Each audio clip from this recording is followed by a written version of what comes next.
بسم اللہ الرحمن الرحیم۔ السلام علیکم لسنرز، کیسے ہیں آپ؟ امید کرتی ہوں کہ آپ سب انشاءاللہ تعالیٰ ٹھیک ہوں گے۔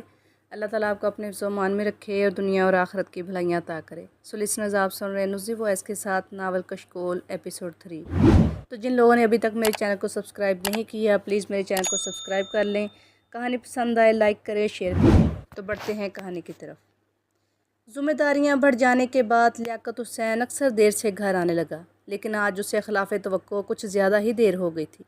گل خان کی بیوی 9:30 بجے تک فرحین کے پاس بیٹھی رہی، پھر اپنے گھر چلی گئی۔ فرحین نے زرینہ کے جانے کے بعد لالٹین کو اٹھا کر ایک طرف رکھا، پھر بستر پر لیٹ کر لیاقت حسین کے بارے میں سوچنے لگی۔ لیاقت حسین کے ساتھ شادی کرنا اس کی دلی خواہش تھی اور اس سودے میں سے گھاٹا بھی نہیں ہوا تھا۔ کچھ دن تنگی ترشی میں ضرور گزرے، پھر خدا نے اس کی سن لی۔ سیٹھ عثمان کے ہاں ملازمت مل جانے کے بعد اسے کسی بات کی فکر نہ رہ گئی تھی۔ لیاقت حسین کو ہر ماہ جو تنخواہ ملتی تھی وہ اس میں سے بھی تھوڑا بہت کسی اچانک پیش آنے والی ضرورت کی خاطر پس انداز کر لیتی تھی۔ چوکیداری کے بعد لیاقت حسین کو بڑے صاحب کی ڈرائیوری کا فرض سونپا گیا تو اس کی تنخواہ بھی 4,000 کی بجائے پورے 5,000 ہو گئی تھی۔ فرحین نے اسی روز بھی شکرانے کے 2 نفل ادا کیے تھے اور اس وقت بھی اس نے اس وحدہ لا شریک اللہ کے حضور سجدہ ریز ہو کر بڑی عاجزی سے گڑ گڑا کر اس کا شکر ادا کیا تھا۔ جب اس کے شوہر کی وفاداری پر ایک مسلمان کہہ کر کسی بہن نے 10,000 کی خطیر رقم اس کے ہاتھ پر آنکھ بند کر کے رکھ دی تھی۔ پھر اس روز اسے رحیلہ بیگم کے اندر چھپی وہ پرخلوص عورت بھی نظر آ گئی جب روانگی سے قبل اس نے فرحین کو گھر بلا کر اسے بہن کہہ کر گلے لگایا تھا۔ یہ وہ اعزاز تھا جسے اور اس کے شوہر کو خدا کی مرضی سے عطا ہوئے تھے۔ فرحین چارپائی پر لیٹی انہی باتوں کو یاد کر رہی تھی جب اسے مکان کی اکوی کھڑکی کی طرف سے جو قبرستان کی سمت کھلتی تھی کسی کی آواز ایسی مدھم سنائی دی جیسے کوئی خوش ہو کر ہنس رہا ہو۔ فرحین ہنسی کی اس آواز پر چونکی۔ آج تک اس نے قبرستان کی جانب سے متعدد بار رونے دھونے، سسکیوں اور آہوں کی آواز سنی تھی، لیکن آج کسی کے گھٹے گھٹے انداز میں ہنسنے کی آواز سن کر اسے تعجب بھی ہوا۔ پھر رات کے 11 سوا 11 بجے سے پہلی بار ہی قبرستان کی طرف سے ایسی کوئی آواز سنائی دی تھی۔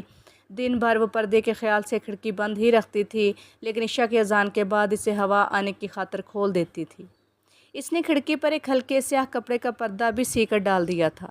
حکومت کی جانب سے بھی اس قدیم قبرستان میں گنجائش نہ ہونے کے سبب نئے مردے دفنانے پر پابندی عائد ہو گئی تھی، لیکن کبھی جھونپڑیوں میں رہنے والے کسی گھر میں موت ہو جاتی تو وہ اپنا مردہ اسی قبرستان میں پرانی اور لاوارث قبروں کے درمیان دفن کرنے کے لیے تھوڑی گنجائش نکال لیتے تھے۔ فرحین نے اٹھ کر لالٹین کی روشنی مدھم کی، پھر دبے قدموں کھڑکی کے قریب آ گئی۔ پردے اور چوکھٹ کے درمیان تھوڑی سی جگہ بنا کر اس نے باہر دیکھا۔ اندھیرے کے سبب کچھ دیر تک تو کچھ بھی نظر نہ آیا۔ پھر وہی گھٹی گھٹی ہنسی کی آواز دوبارہ ابھری تو فرحین نے اس انسانی حیولے کو دیکھ لیا جو کھڑکی سے تقریباً 10 گز دور اس طرح اٹھتا نظر آیا جیسے کسی منہدم قبر سے کوئی مردہ برآمد ہوا ہو۔ فرحین ڈرپوک نہیں تھی، پھر بھی ایک انجان خوف کی لہر اس کے پورے وجود میں سرایت کر گئی۔ اس کے بعد اس نے حیولے کو ایک عجیب حرکت کرتے دیکھا۔ وہ اپنا لباس اتار کر کاندھوں پر ڈال رہا تھا۔ مادرزاد برہنہ ہو کر ناچنے لگا تو فرحین نے گھبرا کر کھڑکی کو آہستہ سے بند کر لیا۔ اس کا دل کسی نادیدہ خوف سے دھڑکنے لگا۔ دیوار سے لگی کھڑی اس شخص یا شیطان کے بارے میں سوچنے لگی جو آدھی رات گئے ایک ویران قبرستان میں برہنہ ناچ رہا تھا۔ وہ خوف سے سہمی اس کے بارے میں غور کر رہی تھی کہ دروازے پر دستک کی آواز سن کر اس طرح گھبرا گئی جیسے وہ اپنے ہوش میں نہ رہی ہو۔ پھر اس نے لپک کر دروازہ کھول دیا۔ لیاقت حسین نے حسب معمول دروازے پر دستک کے ساتھ ہی اسے آواز بھی دی تھی، یہ اس کا ہمیشہ کا معمول تھا۔ لیاقت حسین اندر آ گیا تو فرحین نے دروازہ بند کیا، پھر دل کی دھڑکنوں کو سنبھالتی شوہر کے پاس آ کر بولی، کیا بات ہے؟ آج تم کو پھر دیر ہو گیا؟ ادھر بنگلے پر صاحب کا دوست پولیس آفیسر سراج صاحب مجھ سے ملنے آیا تھا، اس کا ساتھ باتوں میں دیر ہو گیا۔ پولیس کا آفیسر تم سے ملنے آیا تھا؟ فرحین نے پوچھا۔ سب خیریت تو ہے؟ اب تو خیر ہی خیر ہے لیاقت کا جان، اس نے فرحین کو کہا۔ آج اپنے دل کا ایک اور ارمان پورا ہو گیا۔ لیاقت حسین نے جب اپنے لباس کے نیچے سے ایک نیا پستول نکال کر فرحین کو دکھایا تو فرحین کو یاد آ گیا۔ شادی سے پہلے بھی اسے معلوم تھا کہ لیاقت حسین نے بندوق چلانا سیکھ رکھا ہے۔ اس کا نشانہ بھی غضب کا تھا، لیکن باپ کی مخالفت کی وجہ سے وہ اپنے لیے کوئی ذاتی اسلحہ نہ خرید سکا تھا۔ آج اس کی ایمانداری کے سبب یہ ارمان بھی پورا ہو گیا۔ یہ تم کو کدھر سے مل گیا؟ سراج صاحب نے دیا ہے، صاحب شاید اس کو بول کر گیا تھا۔ اس کا ساتھ ہی ہمارے لیے پکا لائسنس بھی بنوا کر دیا ہے جس پر سرکاری ٹھپا لگا ہے۔ لیاقت حسین فرحین کو جیب سے لائسنس نکال کر دکھانے لگا۔ وہ بہت خوش نظر آ رہا تھا۔ فرحین بھی شوہر کو دیکھ کر خوش ہو رہی تھی۔ اسی لمحے اسے یاد آ گیا کہ شوہر کے آنے سے پیشتر اس نے قبرستان میں کیا دیکھا تھا۔ کہیں گل خان نے بھی تو وہ تماشا نہیں دیکھ لیا، کیونکہ گل خان باہر سے آوازیں دے رہا تھا۔ اس نے دل ہی دل میں سوچا، یقیناً یہی بات ہوگی، ورنہ اس وقت اسے لیاقت حسین کو آواز دے کر باہر بلانے کی اور کیا ضرورت پیش آ سکتی تھی۔ گل خان نے دروازے پر دستک دی ہوتی تو اور بات تھی۔ وہ لپک کر دوبارہ عقبی کھڑکی کے قریب چلی گئی۔ اس نے پردہ تھوڑا سا ہٹا کر باہر دیکھا تو دل دھک دھک کرنے لگا۔ گل خان اور اس کا شوہر اسی قبر کے پاس کھڑے تھے جس کے قریب اس نے کسی دیوانے یا شیطان نما حیولے کو خوشی سے ناچتے دیکھا تھا۔ فرحین کے دل میں انجانے وسوسے ابھرنے لگے۔ اس کے بس میں ہوتا تو وہ آواز دے کر شوہر کو واپس بلا لیتی۔ نصف رات گئے کسی قبرستان میں عام طور پر ضرورتاً بھی لوگ جانے سے پرہیز کرتے ہیں۔ فرحین نے اپنے گاؤں میں عورتوں کی زبانی سن رکھا تھا کہ رات کے وقت قبرستان میں بھوت پریت کا راج ہوتا ہے، گندی روحیں بھٹکتی پھرتی ہیں۔ لیاقت حسین ان باتوں کو نہیں مانتا تھا۔ فرحین کھڑکی کے قریب کھڑی شوہر کی خیریت کی دعائیں مانگتی رہی، لیکن جب اس نے گل خان کو ایک موٹی ٹارچ روشن کرتے اور شوہر کو زمین پر گھٹنے ٹیک کر شکستہ قبر کے خلا میں آدھے دھڑ سے غائب ہوتے دیکھا تو اس کی دل کی دھڑکنیں قابو سے باہر ہونے لگیں۔ اس کے ذہن میں یہ خیال تیزی سے کلبلا رہا تھا، ڈنک مار رہا تھا کہ آخر وہ کیا شے ہے جسے قریب سے دیکھنے یا اٹھانے کے لیے لیاقت حسین نے آدھے جسم کو ایک ویران اور اجاڑ قبرستان کی کسی شکستہ قبر میں اتار رکھا تھا۔ لیاقت حسین کی حرکت کے بعد گل خان بھی اس کی کمر تھام کر زمین پر اکڑوں بیٹھ گیا۔ لیاقت حسین کی طرح اس کی نظریں بھی قبر کے اندر بھٹکتی نظر آ رہی تھیں۔ دور ہونے اور اندھیرے کے سبب وہ شوہر یا گل خان کے چہرے کے تاثرات دیکھنے سے قاصر تھی، اس لیے فرحین کی پریشانی ہر لمحہ بڑھتی جا رہی تھی۔ 5 منٹ گزر گئے، پھر فرحین نے گل خان کو اٹھتے دیکھا۔ اس کے بعد لیاقت حسین بھی باہر آ گیا۔ اس کے ہاتھ میں کوئی شے ضرور تھی جس کے بارے میں گل خان نے گھبرا کر کہا تھا، اپنا اور بھابھی کے ساتھ دشمنی مت کر لیاقت، اسے واپس قبر میں پھینک دے، میرے ساتھ گھر چل گل خان۔ لیاقت حسین نے سنجیدگی سے جواب دیا، آرام سے بیٹھ کر دیکھتے ہیں کہ یہ کیا چکر ہے۔ میری بات مان لے میرا دوست، یہ کام کسی پلید کافر کا بچہ نے کیا ہے۔ گل خان کا دوسرا جملہ بھی فرحین کے لیے پریشان کن تھا۔ اس کے معصوم دل کی دھڑکنیں بے ترتیب ہونے لگیں۔ لیاقت حسین گل خان کی بات سن کر گھر کی طرف قدم بڑھانے لگا۔ فرحین کھڑکی کر قریب سے ہٹ کر دروازے کے قریب آ گئی۔ 2 منٹ بعد گل خان اور لیاقت حسین بھی بیرونی دروازے سے ہوتے ہوئے کچے صحن میں آ گئے۔ لیاقت حسین نے دروازے کے قریب رکھی لالٹین کی لو بڑھا دی، پھر وہ تخت پر بیٹھ گیا۔ اس کے بعد فرحین نے شوہر کے ہاتھ میں جو شے دیکھی اس سے اس کا پورا وجود طوفانوں کی زد میں آئے ہوئے کسی معصوم اور نازک پودے کے مانند کپ کپانے لگا۔ اس کی آنکھیں حیرت کے مارے حلقوں سے ابلنے لگیں۔ لیاقت حسین کے ہاتھ میں ایک مٹی میں لتھڑا لیمو تھا جس میں 10-12 بڑے سائز کی چمکیلی سوئیاں اس طرح گھونپی گئی تھی کہ آر پار نظر آ رہی تھیں۔ دونوں سروں پر تازے خون کی جمی ہوئی لکیریں بھی صاف دکھائی دیتی تھیں۔ یہ کیا ہے لیاقت؟ فرحین دروازے کی اوٹ سے غیر ارادی طور پر سوال کر بیٹھی۔ یہ گل خان بولتا ہے کسی خنزیر کے تخم نے کسی دشمن کا جان لینے کے لیے گندا عمل کیا ہے، لیاقت حسین نے بے پرواہی سے کہا۔ اس میں جو سوئیاں ہیں وہ کسی غریب کے بدن کا سارا خون پی کر اسے مار ڈالیں گی۔ پھر فرحین نے لرزتے ہوئے سوال کیا، تم اس کو ادھر گھر میں کیوں لے آیا؟ دوست میرا بات مان لے، گل خان نے بھی پریشان کن لہجے میں کہا، دیر نہ کر، اس منحوس بلا کو واپس جا کر اسی قبر میں ڈال دے۔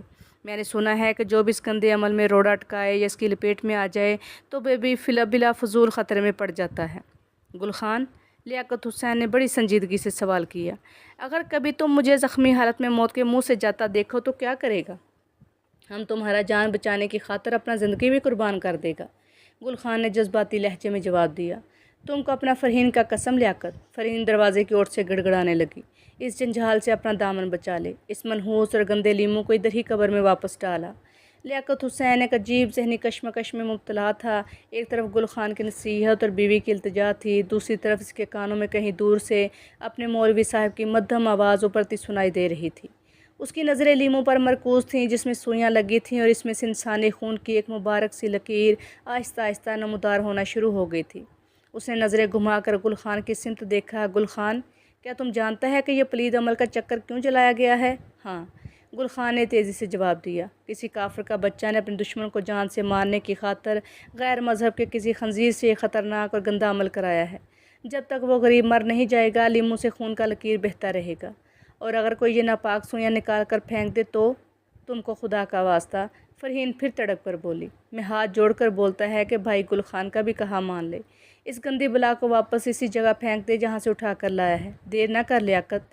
لیاقت حسین فرحین کو دل و جان سے چاہتا تھا، اسی کو اپنانے کی خاطر اس نے اپنا گھر بار بھی چھوڑ دیا تھا، اپنی ایک الگ دنیا بنا لی تھی جہاں قدرت کی مہربانی سے وہ بڑی تیزی سے ترقی کر رہا تھا۔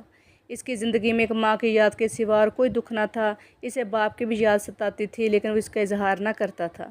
اس نے فرحین کو پانے کی خاطر دل پر جبر کر کے ہر چیز سے منہ موڑ لیا تھا، اسی وقت وہی فرحین اس کو ہاتھ جوڑ کر خدا کا واسطہ دے رہی تھی۔ ایک لمحے تک لیاقت حسین شش و پنج میں مبتلا رہا، پھر لیمو کو گھورتے ہوئے تیزی سے اٹھ کھڑا ہوا۔ لیاقت کسی گہری سوچ میں پوری طرح غرق تھا، کوئی گتھی تھی جو اس کے ذہن میں کلبلا رہی تھی۔ خاموش کھڑا وہ خاصی دیر تک کسی الجھن کو سلجھانے کی کشمکش میں مبتلا رہا۔ گل خان قریب کھڑا اپنے دوست کے فیصلے کا منتظر تھا۔ اس کا خیال تھا کہ لیاقت حسین نادیدہ ناپاک گندی قوتوں کو چھیڑ چکا تھا۔ گندے عمل کا کاٹ کرنے سے تو بڑے بڑے عمل بھی گھبراتے ہیں۔ سب جانتے تھے کہ اگر وہ سفلی کا توڑ نہ کر سکے تو ہولناک تباہی موت کی آخری سانسوں تک ان کا تعاقب کرتی رہے گی۔ دوسری طرف فرحین دروازے کی آڑ میں کھڑی خدا سے دعائیں مانگ رہی تھی کہ اس کا شوہر اپنا ارادہ تبدیل کر دے۔ جو منظر اس نے شوہر کے آنے سے پہلے کھڑکی کی اوٹ سے قبرستان میں دیکھا تھا وہ بھی اس کے لیے کچھ کم پریشان نہیں تھا۔ گل خان کی باتیں سن کر وہ دہل گئی تھی کہ جو سوئیاں لیمو میں پیوست تھی وہ کسی کا خون چوس رہی تھی۔ اس وقت تک ان کا عمل جاری رہے گا جب تک وہ شخص ہلاک نہ ہو جائے جس پر وہ پلید عمل کیا گیا تھا۔ گل خان نے لیاقت حسین کو یہ بھی باور کرانے کی کوشش کی تھی کہ اگر اس نے اس گندے عمل کو توڑنے کی کوشش کی تو پھر شیطانی قوتیں اس پر جھپٹ پڑیں گی، جینا محال کر دیں گی۔ فرحین کی معصوم زبان خدا سے منتیں مان رہی تھی، اس کی نظریں لیمو پر جمی ہوئی تھیں۔ سوئیوں کو کناروں سے خون کی بہتی لکیر اسے واضح طور پر نظر آ رہی تھی اور اس کا شوہر اس پر نظریں جمائے جانے کی الجھن میں گرفتار تھا۔ اگر گل خان کا خیال نہ ہوتا تو وہ تیزی سے باہر آ کر شوہر کے قدموں سے لپٹ جاتی۔ گزرتے وقت کا ایک ایک لمحہ گل خان اور فرحین کے لیے کسی عذاب سے کم نہ تھا۔ جب لیاقت حسین نے لیمو سے نظریں ہٹا کر گل خان کی طرف دیکھا، گل خان، اس نے بڑی سنجیدگی سے کہا، تم نے ابھی کہا تھا کہ اگر تم نے کبھی موت کے منہ میں جاتے دیکھا تو مجھے اپنی زندگی بھی ہماری جان بچانے کے لیے قربان کر دے گا۔ ہاں۔ گل خان نے اسے وضاحت طلب نظروں سے دیکھا، کیا تمہیں گل خان کی دوستی پر بھروسہ نہیں؟ تو میرے لیے جو جان کی قربانی دے گا وہ کس کے حکم سے دے گا؟ خدا کا یہی حکم ہے، تم اپنا پرانا یار بھی ہے۔ گل خان نے سنجیدگی سے جواب دیا، کسی کا مدد کرنا تو بڑا ثواب ہے، تم بھی ایک معذور کا زندگی بچانے کی خاطر آگ میں کود گیا تھا۔ اب بھی میں نے خدا کے نام پر یہی فیصلہ کیا ہے۔ لیاقت حسین کی آواز میں گھن گرج شامل تھی، کسی کی جان بچانا خدا کا حکم ہے۔ نہیں لیاقت، نہیں۔ فرحین اندر سے روتے ہوئے چیخ اٹھی، خدا نے یہ بھی کہا ہے کہ تم جان بوجھ کر اپنا زندگی خطرے میں نہ ڈالو۔ ایک بات اور بھی دھیان میں رکھو کہ گندا اور پلید عمل کرنے والا خدا رسول صلی اللہ علیہ وسلم پر ایمان نہیں رکھتا، اسی لیے تو وہ کافر ہوتا ہے، مشرک ہوتا ہے، اور مشرک کو موت کے گھاٹ اتارنا بھی اللہ کا حکم ہے۔ لیاقت حسین نے کہا، پھر اس نے لیمو میں کھبی ہوئی سوئی نکالنے کی کوشش شروع کر دی، لیکن اسے تعجب ہوا کہ وہ سوئی نکالنے میں کامیاب نہیں ہوا۔ پوری طاقت استعمال کرنے کے بعد بھی ایک سوئی نہ نکال سکا۔ وہ بار بار مختلف سوئیوں کو آزماتا رہا لیکن ہر بار اسے ناکامی ہوئی۔ وہ بری طرح تلملا رہا تھا۔ میرا دوست، گل خان نے التجا کی، ان ناپاک سوئیوں پر گندا عمل کر کے پھنسایا گیا ہے، یہ آسانی سے نہیں نکلے گا۔ لیاقت، فرحین چیخ اٹھی، کیا تم اپنا فرحین کا بات بھی نہیں مانے گا؟ گل خان، لیاقت حسین نے فرحین کی سنی انسنی کر دی۔ بڑے جذباتی انداز میں گل خان سے بولا، تم مجھے ایک پلاس لا دو، انکار کرے گا تو پھر میں باہر جا کر کسی اور کا دروازہ کھٹکھٹائے گا۔ گل خان کی منت سماجت اور فرحین کی تڑپ بھی لیاقت حسین کے ارادے کو متزلزل نہ کر سکی۔ مجبوراً گل خان پلاس لانے کا بول کر باہر نکل گیا۔ فرحین دوڑ کر شوہر کے قدموں سے لپٹ گئی۔